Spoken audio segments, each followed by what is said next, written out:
science from social media. So I've got a load of questions. We're live across a few different social channels. So I'll be looking out for your questions. And literally all I'm going to do is every burning question you've got, every burning question I'm going to answer. Now, you know, social media is not new, let's be honest, right? But it is a huge opportunity. Where in the world, or what other opportunity have you got where you can literally reach the world? But that huge opportunity often bamboozles people. They get tied up in knots thinking they have to do a million different things and end up achieving nothing. So we're going to dig into some of the questions that people are asking. I've collated some from previous lives to get us going, but put your comments and your questions in the comments wherever you're watching: YouTube, Facebook, LinkedIn, X, Instagram, and I'm going to answer them as we go. So I've got a few already that's come in from people before. So let's start with this one. Nina, everyone says share value, but what does that actually mean? Give me an example. Oh, Nina, this is such a good question, because like value is very, very subjective. You could put something out that I don't care about. You could literally say something that I go, boring.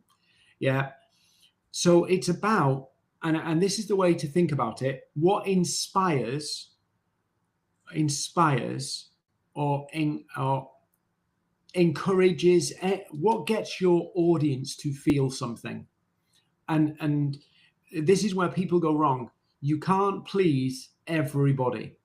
If you're pure entertainment and you're doing comedy and it's just entertainment, you can please a lot of people with humor.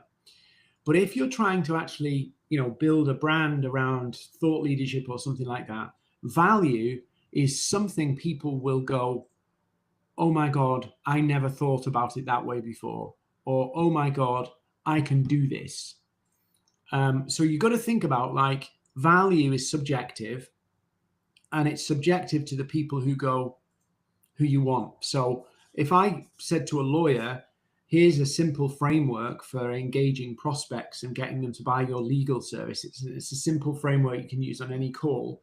If you're a lawyer and you've been struggling to convert people, you're getting lots of conversations, but they're not converting, that simple framework is, oh my God, that's incredible. But a salesperson or somebody who doesn't have that problem, it's junk. It's nice, but you heard it a million times, no relevance.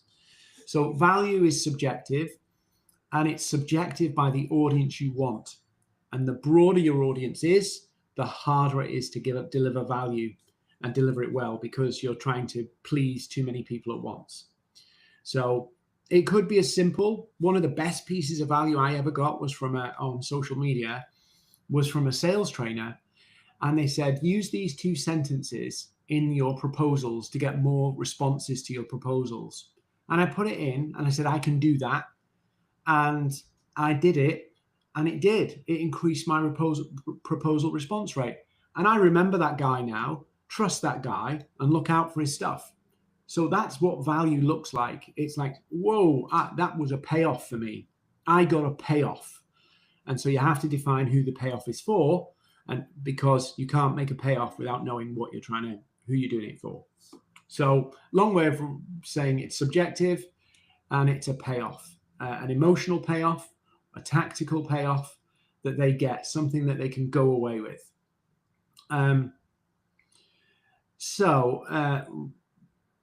Raj, do I post about the industry in general or just what my company does? Oh, right. Good question. So, Raj, your company, my company, I want to sell stuff, right? I want to sell stuff till the cows come home. So if I could do it, I would want to promote everything I do every single day, every post. But if I do that, to Nina's point before, I'm not delivering any value for the reader, that they'll hang around or give me any more attention. So if I only post about stuff that is about me, I am literally saying, come and join me. The hardest thing on social media is to build human connection. And by that, I mean that people show up because it's you. They'll show up because of your funny clips, the entertainment. They'll show up for your strong opinions. They'll show up for your actionable advice. But to get people to show up just because it's you is a tough thing to build. Usually comes after people have had all those payoffs of those other things and they've had a pattern of engagement. So if all you're doing is promoting, you're not going to get any leads or sales if that's all you're doing. But likewise, if all you're doing is entertaining and educating, you're not going to get sales either.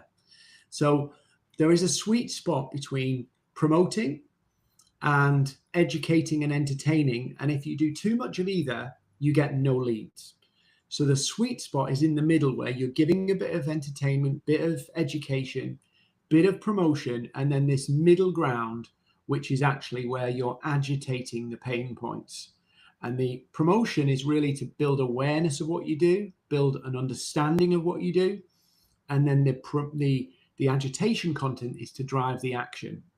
So to answer your question, Raj, I would balance it. And if all you're doing is posting about what the company does, it's going to be a bit dry. It's going to be a bit boring.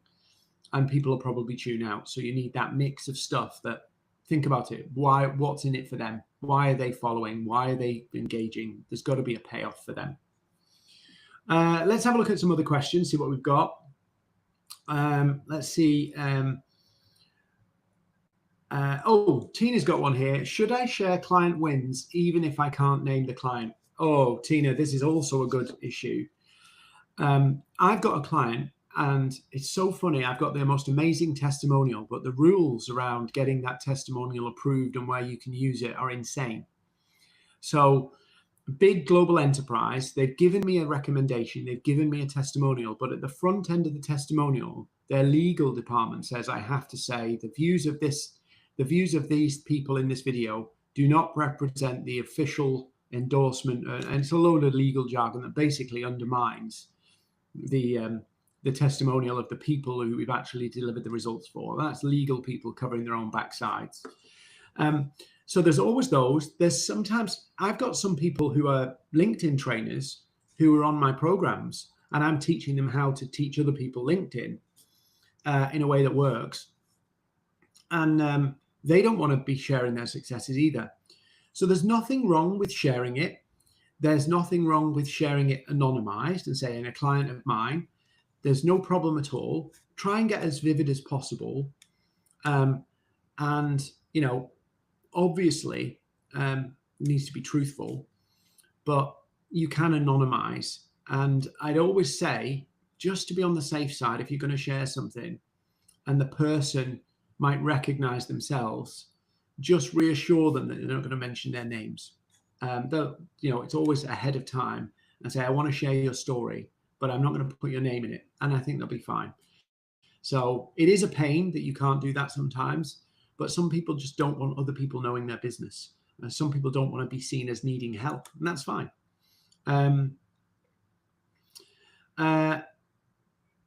Okay, let's see what else we got.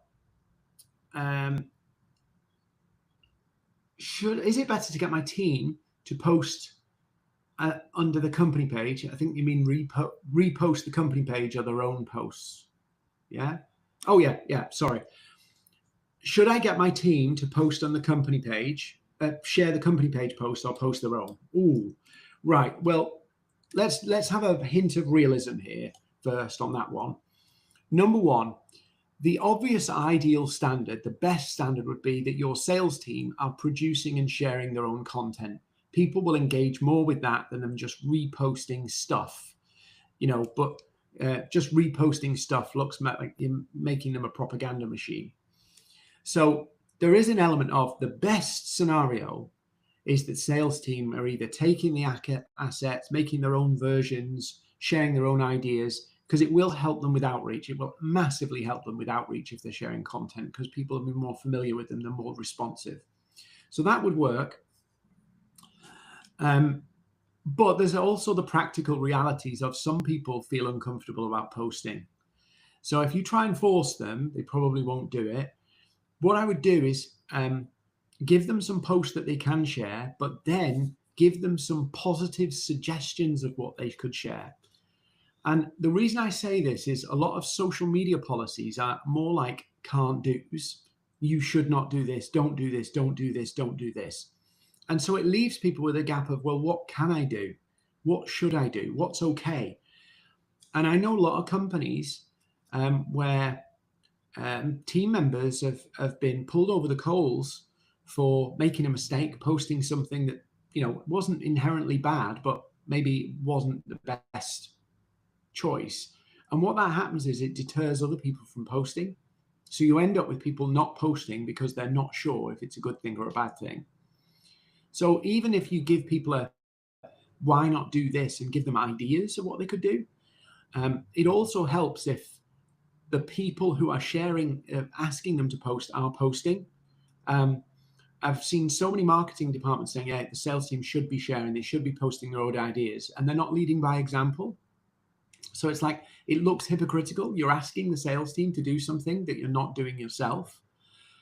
And I'd also say for leadership, if you want your team to build the brand and build more awareness, free marketing essentially, you got to do it too, because you're the one leading the charge. You're the one trying to get them to do it. So you should do it too. And also give people space to know you are going to make mistakes. One of my team, this is a few years ago, one of my team did a post, and the way they put the post out was fine. There was nothing wrong with it. But like with a lot of posts, if somebody can see another side to a post, and what happened with this post, it went viral. They got 2 million views, but the person, it was 2 million views, but the way it was interpreted was the wrong way. And so this person was fearing that I was going to fire them because they got 2 million views and a whole load of hate because of something they said.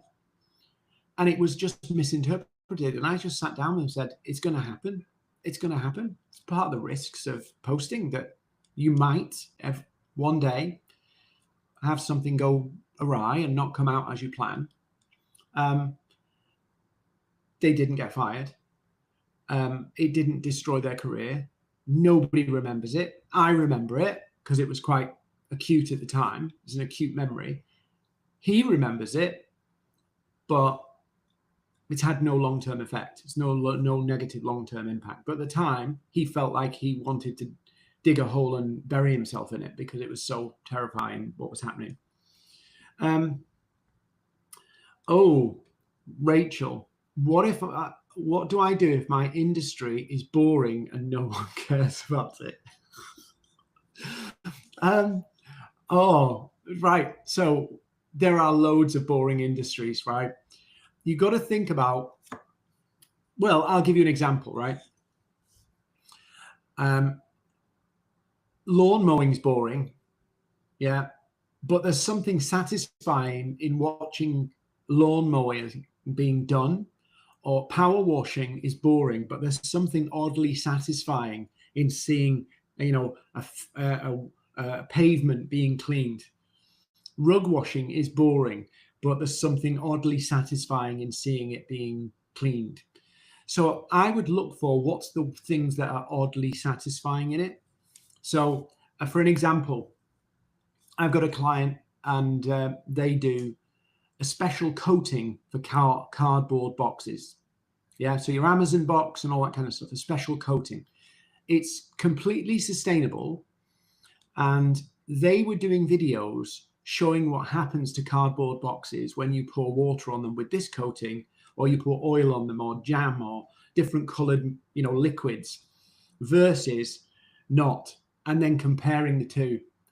Thousands of views, tens of thousands of views. Right? They got 40 leads because people were fascinated with it. So it's not really about, you know, if you've got dry material, you know, it's a bit boring, like sustainability, chemical compounds, stuff like that. How can you show it in a fun way? Another guy I know, he works at an electronics company and they make digital dials. And, you know, it's not the most exciting thing, digital dials, but he shows how these digital dials work and they blow up. So there's also like the day in the life of your business and what's going on and stuff like that. So don't think it has to be about the material itself. It can be about other stuff. Ben, okay, I have a small network. Should I focus on growing it or posting content first? Oh, why not both? Why not both? Grow your network. If you're on about LinkedIn, grow your network and then start posting a few bits, see what lands, see what doesn't. Now, if you're on Instagram or any other channels, content is more central to your success. So it is a bit tougher, say on Instagram or Facebook or any of these other channels where, growing your network on LinkedIn, you automatically build a bigger audience for your content. Whereas on Instagram, you have to post the content and then people follow you because of the content. So it's a little bit the other way around. So I would do both if it's LinkedIn. So I would do both if it's LinkedIn. If it's Instagram or any of the others, you really have to kind of study what works, look at what your competitors have done that's performed, and kind of use that as a baseline to make your version. Don't copy it, but use what, in other words, track what's already performing and then make your version of it. Even if you disagree with their points, could you go, well, I like the concept of that. It seems to have done well. How could I do my version, even if I disagree or say different things? But I'm using that as a model, like a formula, that's worked for them. Maybe it'll work for me, and you can test things out. Calendar links in messages, right? This is a good one, right? And I'm going to give a different answer than most people would ask or say. A lot of sales outreach on social media, generally people will pitch you, long waffly pitch, with a calendar link, whether it be a Calendly link or any other. And the idea behind it is I'm going to convince you that you need to talk to me and then give you my calendar so you can book in. In 11 years of doing this stuff, I have never seen a successful strategy on outreach where you use a Calendly or a calendar link to book calls. I've never seen it. I know people won't want to hear that because the convenience, the utility of having a calendar app to do it. What I found happens is the best results come from proposing a time and people saying that doesn't work for me, and then offering your Calendly link. If you use it, for many people, if you just send that, it's like, yeah, I'm just going to pound this out and see who bites. It doesn't feel as personal. And we are in a time in social media now where it's kind of going full circle a little bit because of AI, because of the saturation of the platforms. The actual going personal is working better than going mass scale. So that's why you're seeing brands invest more in small creators with more highly engaged audiences, even though they're not big. That's why you're seeing cold outreach continue to fall in performance, because that mass impersonal stuff, even down to people can spot AI outreach and they don't like it because it's like, I'm just a number. And I think, for many of us, it's not about ignoring AI. It's not about not using AI. It's not about any of that stuff. It's not about trying to get as much reach as possible. But the gold standard of conversion is one-to-one. And the further you drift from one-to-one, the poorer your conversion rate. So just factor that in, that the broader you go, the more mass scale you go, Calendly links, the less success you're going to get. See what else we've got. Let's have a look. See what we got. Well, I've got for a few more, and then we'll dive off, and I'll try and come and do this again. Is it better to connect with fewer but high quality leads, or just add everyone? Oh, well, this is really interesting. So I'm going to do a blog, an article on the weekend about some algorithm changes on LinkedIn. And this will apply to all channels. To, pretty much algorithms are the same. I know there's nuances, but algorithms just follow human behavior. So I would add the people who matter. And by that, I mean decision makers, influencers, key people who are around your decision makers, so that you've got that network building out of relevance. So that's really important. If you start to add people who are not relevant to you, you risk that your content won't be relevant to them. And so you could have people scrolling past your content because it's not relevant to them. And that is a signal to the platform that your content isn't relevant. It's a signal you're giving out. So I would try and stay as the gold standard is I don't specifically work with lawyers, but it's an easy example for everybody to grab hold of. If I help lawyers get clients, I would connect with every lawyer, every marketing person in a law firm, every partner of a law firm, anybody who works alongside law firms in that way where it's related, and I would post about law firms, and that would be the gold standard of relevance. And every time you drift away from that, you lose something. You lose strength of message, you lose relevance of message, all of that stuff. So I would stay as close to that standard as you can. There was another question he asked. What was his name? Where is he? Liam. There's obviously people aside. So like if you had recruiters, say for an example, who exclusively worked with law firms, they could be interesting to you. Website agencies that build websites for law firms, those kind of parallel connections could be quite good. I've seen some people make the mistake of like, I'll just connect with anybody who comments on other people's posts because I want to get more engagement.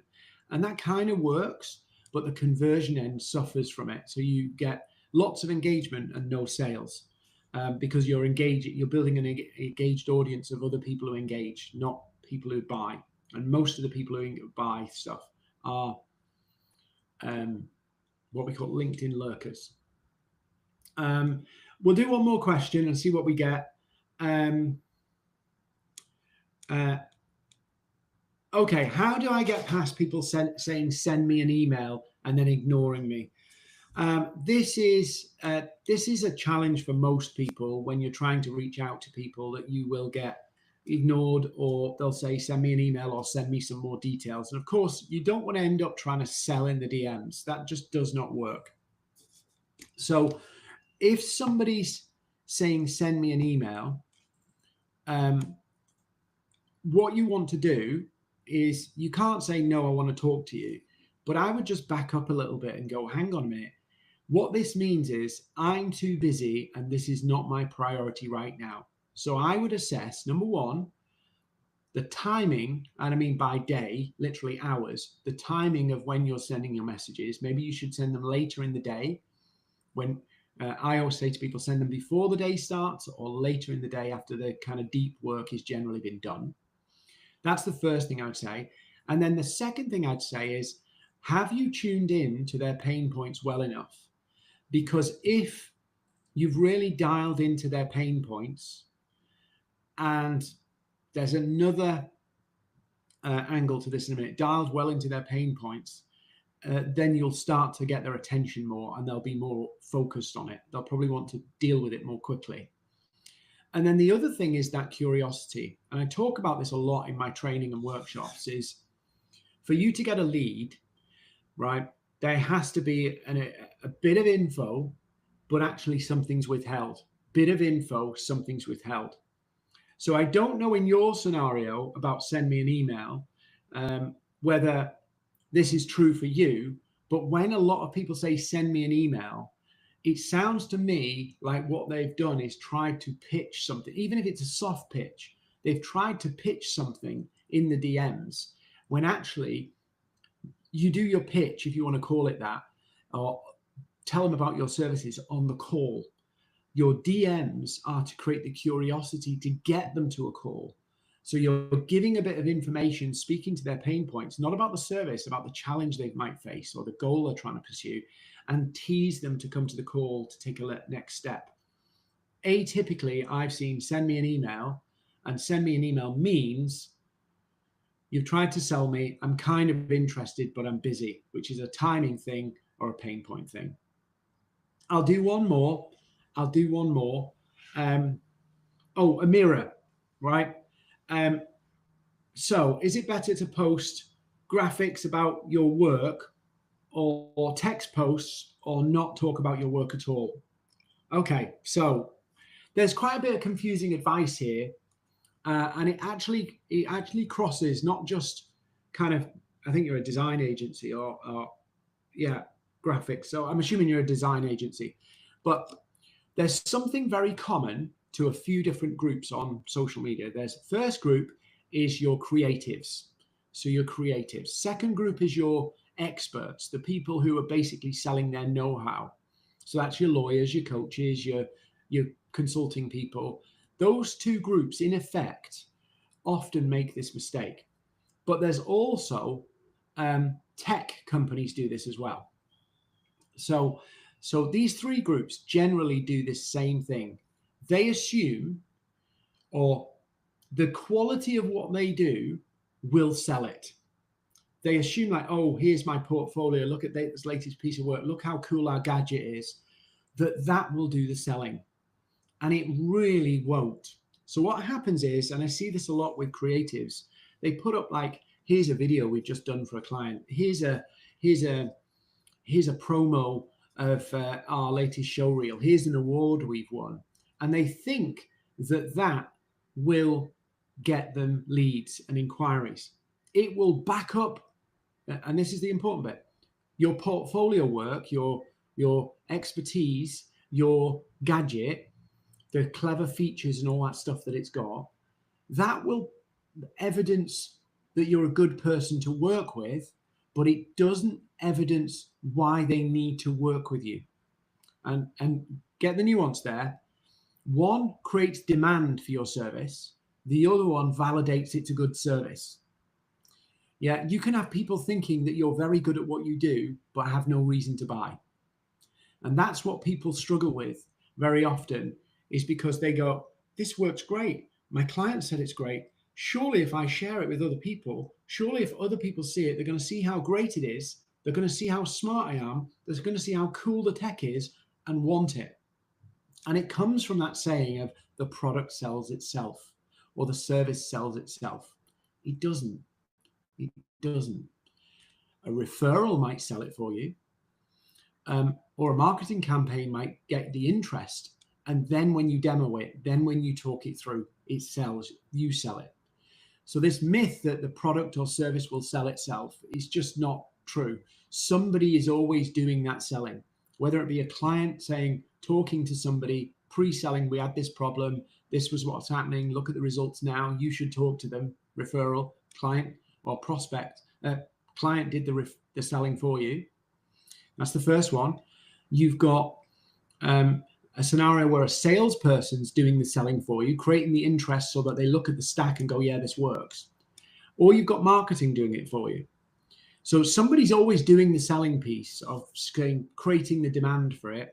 Then you do a call, show them how it works, and that proves that your portfolio, your track record, your knowledge, whatever it is, proves that this is a good investment.